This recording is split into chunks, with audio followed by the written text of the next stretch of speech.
আকাশবাণী কলকাতা স্থানীয় সংবাদ পড়ছি সুদীপ বসু। প্রথমে বিশেষ বিশেষ খবর।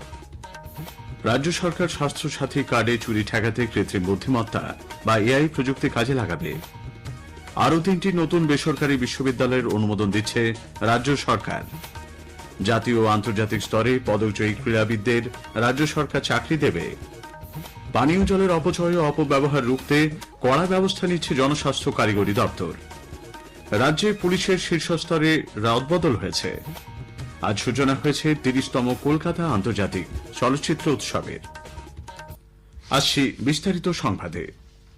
রাজ্য সরকার স্বাস্থ্যসাথী কার্ডে চুরি রুখতে কৃত্রিম বুদ্ধিমত্তা বা এআই প্রযুক্তির সাহায্য নেবে। এজন্য একটি নতুন অ্যাপ চালু করা হচ্ছে বলে স্বাস্থ্য ভবনের তরফে আজ জানানো হয়েছে। স্বাস্থ্যসাথী কার্ডে বেসরকারি হাসপাতাল বা নার্সিংহোমে ভর্তি হলে রোগী সম্পর্কে যাবতীয় তথ্য এবং রোগীর ছবি স্বাস্থ্য দপ্তরে পাঠাতে হবে। সেই ছবি আসল কিনা তা যাচাই করবে এআই। চিকিৎসার প্রতিটি ধাপে রোগী আদৌ হাসপাতালে আছেন কিনা তা নিশ্চিত করতে নির্দিষ্ট সার্ভারে পাঠাতে হবে জিপিএস লোকেশন। স্বাস্থ্যসাথী কার্ডে ডায়ালিসিস, কেমোথেরাপি এবং অন্যান্য পরীক্ষার ক্ষেত্রেও একই নিয়ম কার্যকরী হবে। রাজ্যে আরও 3টি নতুন বেসরকারি বিশ্ববিদ্যালয়ের অনুমোদন দিচ্ছে সরকার। মুখ্যমন্ত্রী মমতা ব্যানার্জির বিধানসভা কেন্দ্র ভবানীপুরে একটি বেসরকারি কলেজকে শিক্ষা দপ্তর বিশ্ববিদ্যালয়ের স্বীকৃতি দেওয়ার সিদ্ধান্ত নিয়েছে বলে জানা গেছে। বিধানসভা চলতি অধিবেশনে এ বিষয়ে ঘোষণা হবে বলে খবর। আজ মধ্যাহ্ন বিরতিতে অধ্যক্ষ বিমান বন্দ্যোপাধ্যায়ের ঘরে কার্যবিবরণী কমিটির সদস্যদের বৈঠক অনুষ্ঠিত হয়। সেখানেই রাজ্যে আরও 3টি বিশ্ববিদ্যালয়ের স্বীকৃতির জন্য বিল পেশ করার সিদ্ধান্ত হয়েছে। আগামী বুধবার অধিবেশনের দ্বিতীয়ার্ধে নতুন এই বিলটি বিধানসভায় পেশ করবেন শিক্ষামন্ত্রী ব্রাত্য বসু। এর জন্য 1 ঘণ্টা সময় বরাদ্দ করা হয়েছে। The Bhabanipur global university bill 2024, the Ramakrishna Paramahamsa university bill এবং the Rabindranath Tagore university bill বিধানসভায় পেশ করা হবে বলে জানা গেছে। জাতীয় ও আন্তর্জাতিক স্তরে পদকজয়ী ক্রীড়াবিদদের রাজ্য সরকার চাকরি দেবে। পদক প্রাপকদের কলকাতা পুলিশের ডিএসপি, এসআই, এএসআই এবং প্রশাসনিক সংস্কার বিভাগে সেকশন অফিসারের মতো পদে নিয়োগের ব্যবস্থা করা হয়েছে বলে ক্রীড়ামন্ত্রী অরূপ বিশ্বাস আজ জানিয়েছেন। বিধানসভায় এক প্রশ্নের উত্তরে ক্রীড়ামন্ত্রী জানান, অলিম্পিক ছাড়াও জাতীয় ও আন্তর্জাতিক স্তরে সোনা, রূপ ও ব্রোঞ্জ পদকজয়ীদের মুখ্যমন্ত্রীর নির্দেশে নিয়োগ করা হচ্ছে। 74টি দরখাস্ত খতিয়ে দেখে 38 জনের ফাইল দপ্তরের সুপারিশ সহ ঊর্ধ্বতন কর্তৃপক্ষের কাছে পাঠানো হয়েছে। বাকি 36টি আবেদন প্রক্রিয়ার মধ্যে রয়েছে বলেও মন্ত্রী জানান। ডিম উৎপাদনে রাজ্য শীঘ্রই স্বনির্ভর হতে চলেছে। বিধানসভার প্রশ্নোত্তর পর্বে আজ রাজ্যের প্রাণী সম্পদ বিকাশ মন্ত্রী স্বপন দেবনাথ কথা জানিয়েছেন। তৃণমূল কংগ্রেস সদস্য সমীর কুমার জানার প্রশ্নের উত্তরে মন্ত্রী জানান, রাজ্যে ডিমের বার্ষিক চাহিদা 1528 কোটি।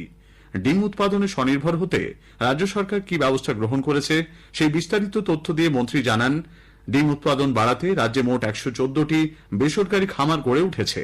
এগুলির বার্ষিক ডিম উৎপাদন ক্ষমতা 250 কোটি। ডিম উৎপাদনে রাজ্য দেশের মধ্যে 4র্থ স্থানে রয়েছে বলেও স্বপনবাবু জানিয়েছেন। পানীয় জলের অপচয় রুখতে মুখ্যমন্ত্রী মমতা ব্যানার্জির নির্দেশের পর জনস্বাস্থ্য কারিগরি দপ্তর অপরাধীদের বিরুদ্ধে কড়া পদক্ষেপ নিচ্ছে। বিভাগীয় মন্ত্রী পুলক রায় আজ বিধানসভায় জানান, পানীয় জলের অপব্যবহার নিয়ে ইতিমধ্যেই 400টিরও বেশি এফআইআর জমা পড়েছে। তিনি জানান, যারা পানীয় জল নিয়ে ব্যবসার কাজে ব্যবহার করছে তাদের বিরুদ্ধে উপযুক্ত ব্যবস্থা নেওয়া হবে। আজ সকাল পর্যন্ত এই বিষয়ে 20,000 অভিযোগ জমা পড়েছে। 19,962টি ক্ষেত্রে 407টি এফআইআর করা হয়েছে। মন্ত্রী জল অপচয় রুখতে অভিযোগ জানানোর জন্য 2টি হোয়াটসঅ্যাপ নম্বরও চালু করেছেন। সেগুলি হল 8902-052-222 এবং 8902-066-666। রাজ্য প্রশাসনে আজ ফের কিছুটা রদবদল হয়েছে। পুলিশের গোয়েন্দা প্রধান তথা এডিজি সিআইডি আর রাজশেখরনকে পদ থেকে সরিয়ে দিয়েছে রাজ্য সরকার। তাকে পাঠানো হয়েছে এডিজি আইজিপি ট্রেনিং পদে। তবে রাজশেখরনের পরিবর্তে কাকে এডিজি সিআইডি অর্থাৎ রাজ্য পুলিশের গোয়েন্দা প্রধান পদে আনা হবে তা এখনো জানানো হয়নি। এদিনের রদবদলে রাজশেখরন ছাড়াও আরও 3 আইপিএস কর্তার পদের পরিবর্তন হয়েছে। এডিজি ট্রেনিং পদে ছিলেন দময়ন্তী সেন, তাকে এডিজি পলিসি পদে আনা হল। আবার এডিজি পলিসি পদে থাকা আর শিবকুমারকে আনা হল এডিজি ইবি পদে। এডিজি ইবি পদে থাকা আইপিএস কর্তা রাজীব মিশ্রকে আনা হয়েছে এডিজি মডার্নাইজেশন পদে। পুলিশের শীর্ষস্তরের রদবদলকে শাসক দলের অভ্যন্তরীণ দ্বন্দ্বের বহিঃপ্রকাশ বলে কটাক্ষ করেছেন রাজ্য বিজেপি সভাপতি সুকান্ত মজুমদার।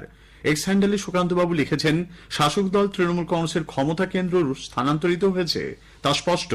মুখ্যমন্ত্রীর গৃহীত সিদ্ধান্তগুলির ধারাবাহিকতাতেই তা প্রতিফলিত হয়েছে। বাংলাদেশের পরিস্থিতি নিয়ে রাজ্যের সংখ্যালঘুরা নীরব কেন, বিজেপি সেই প্রশ্ন তুলেছে। দিল্লিতে সাংবাদিকদের প্রশ্নের উত্তরে দলের রাজ্য সভাপতি তথা কেন্দ্রীয় প্রতিমন্ত্রী সুকান্ত মজুমদার বলেন, বাংলাদেশের স্বাধীনতায় সেখানকার হিন্দুদের যথেষ্ট অবদান রয়েছে। দিল্লির শাহী ইমাম বিষয়টি নিয়ে বাংলাদেশ সরকারকে যে চিঠি দিয়েছেন সেই পদক্ষেপকেও সুকান্তবাবু এদিন স্বাগত জানান। শাহী ইমাম সাহেবের এই পদক্ষেপকে আমরা স্বাগত জানাচ্ছি, কিন্তু বাংলাদেশের যে ঘটনা ঘটছে তার পরিপ্রেক্ষিতে পশ্চিমবঙ্গে বসবাসকারী বাঙালি মুসলমানদের তরফ থেকেও আমি কিন্তু কিছু এখনো পর্যন্ত দেখতে পাইনি। বাংলাদেশে হিন্দুদের পরিস্থিতি অত্যন্ত খারাপ। আমরা চাই যে খুব তাড়াতাড়ি সেখানে শান্তি ফিরে আসুক, কারণ বাংলাদেশের স্বাধীনতাতে হিন্দু বাংলাদেশি যারা তাদেরও অবদান ছিল। ভারতবর্ষের কি অবদান ছিল সেটা সবাই জানে। কেন্দ্রীয় সরকার বাংলাদেশ ইস্যুতে কোনো পদক্ষেপ করছে না কেন, সেই প্রশ্ন তুলেছেন তৃণমূল কংগ্রেসের রাজ্য সম্পাদক কুণাল ঘোষ। বাংলাদেশে কেন অ্যাক্ট করছে না কেন্দ্রীয় সরকার? বাংলাদেশে সন্ন্যাসীদের অ্যাটাক করা হচ্ছে এবং বাংলাদেশে সন্ন্যাসীদেরকে বন্দী করে রাখা হয়েছে, এমন পরিস্থিতি তৈরি করা হয়েছে, আইনজীবীরা দাঁড়াতে পারছেন। এমন কাণ্ড কারখানা করছে বাংলাদেশের সেই অশুভ শক্তি, তাতে একটা ধর্মীয় ভেদাভেদ তৈরি হচ্ছে। বাংলাদেশের সন্ন্যাসী চিন্ময় কৃষ্ণ প্রভুর নিঃশর্ত মুক্তির দাবি এবং সেদেশে হিন্দুদের উপর নির্যাতনের প্রতিবাদে হিন্দু চেতনা মঞ্চ আজ মালদা শহরে মিছিল করে। শহরের বাঁধ রোড থেকে শুরু হয়ে মিছিলটি ফোয়ারা মোড়ে শেষ হয়। সংখ্যালঘুদের উপর নির্যাতনের প্রতিবাদে আজ মেমারিতে মতুয়া মহাসংঘ, ইসকন, সনাতনী ঐক্যমঞ্চ ও নাগরিক মঞ্চের পক্ষ থেকে প্রতিবাদ মিছিল করা হয়। নির্বাচন কমিশনের ভোটার তালিকার বিশেষ সংক্ষিপ্ত সংশোধন কর্মসূচির কাজ আগামী 12 ডিসেম্বর শেষ হচ্ছে। প্রত্যেক শনি ও রবিবার বুথ লেভেল অফিসার বিএলওরা তাদের নির্দিষ্ট বুথে বসছেন বলে রাজ্যের অতিরিক্ত মুখ্য নির্বাচনী আধিকারিক অরিন্দম নিয়োগী জানিয়েছেন। আগামী 12 ডিসেম্বর পর্যন্ত ভোটার তালিকার বিশেষ সংক্ষিপ্ত সংশোধন কর্মসূচি চলছে। প্রত্যেক শনিবার বিএলওরা তাদের নির্দিষ্ট পোলিং স্টেশনে বসবেন। প্রসপেক্টিভ ইলেক্টরস যারা আছেন তারা নিজেদের নাম ভোটার তালিকায় তুলতে পারবেন। যাদের নাম সংশোধন করার প্রয়োজন বা ভোটার কার্ড সংশোধনের প্রয়োজন তারাও আবেদন করতে পারবেন। জানুয়ারি মাসে ভোটার তালিকা প্রকাশিত হবে। স্থানীয় সংবাদ শুনছেন আকাশবাণী কলকাতা কেন্দ্র থেকে। এখন বিজ্ঞাপন।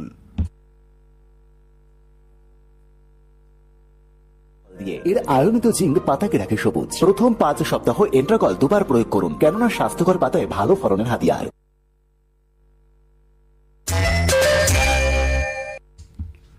দক্ষিণ কলকাতার ধনধান্য প্রেক্ষাগৃহে আজ উদ্বোধন হল 30তম কলকাতা আন্তর্জাতিক চলচ্চিত্র উৎসবের। মুখ্যমন্ত্রী মমতা ব্যানার্জির উপস্থিতিতে প্রদীপ জেলে উৎসবের আনুষ্ঠানিক সূচনা করেন অভিনেতা সাংসদ শত্রুঘ্ন সিনহা। একটি প্রতিবেদন। গত কয়েক বছরের মতো মুম্বই চলচ্চিত্র জগতে তারকাদের অনুপস্থিতি সত্ত্বেও 30তম কলকাতা আন্তর্জাতিক চলচ্চিত্র উৎসবের সূচনা পর্ব ছিল বর্ণময়। বিকেলে আলিপুরের ধনধান্য প্রেক্ষাগৃহে উদ্বোধনী অনুষ্ঠানে হাজির ছিলেন চলচ্চিত্র ছাড়াও বিভিন্ন ক্ষেত্রের বিশিষ্টজনেরা।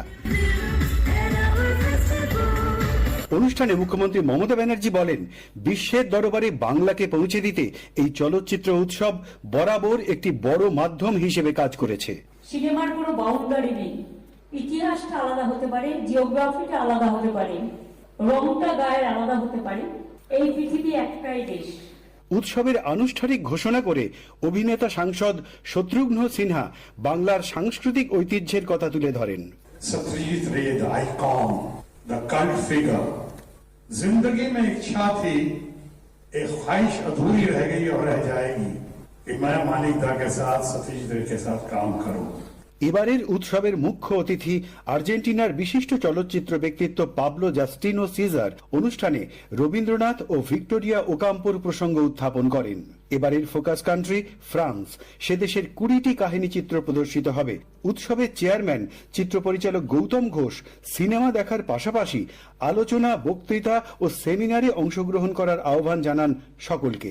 Cinema is a collective memory of time.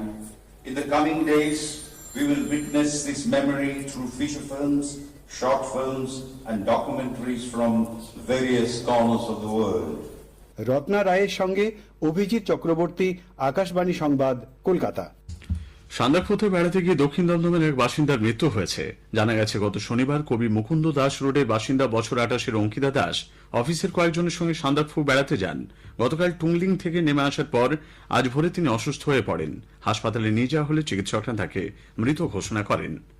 শেষ করার আগে স্থানীয় সংবাদের বিশেষ কিছু অংশ আরও একবার। রাজ্য সরকার স্বাস্থ্য সাথী কার্ডে চুরি ঠেকাতে কৃত্রিম বুদ্ধিমত্তা বা এআই প্রযুক্তিকে কাজে লাগাবে। আরও 3টি নতুন বেসরকারি বিশ্ববিদ্যালয়ের অনুমোদন দিচ্ছে রাজ্য সরকার। পানীয় জলের অপচয় ও অপব্যবহার রুখতে কড়া ব্যবস্থা নিচ্ছে জনস্বাস্থ্য কারিগরি দপ্তর। স্থানীয় সংবাদ শেষ হলো।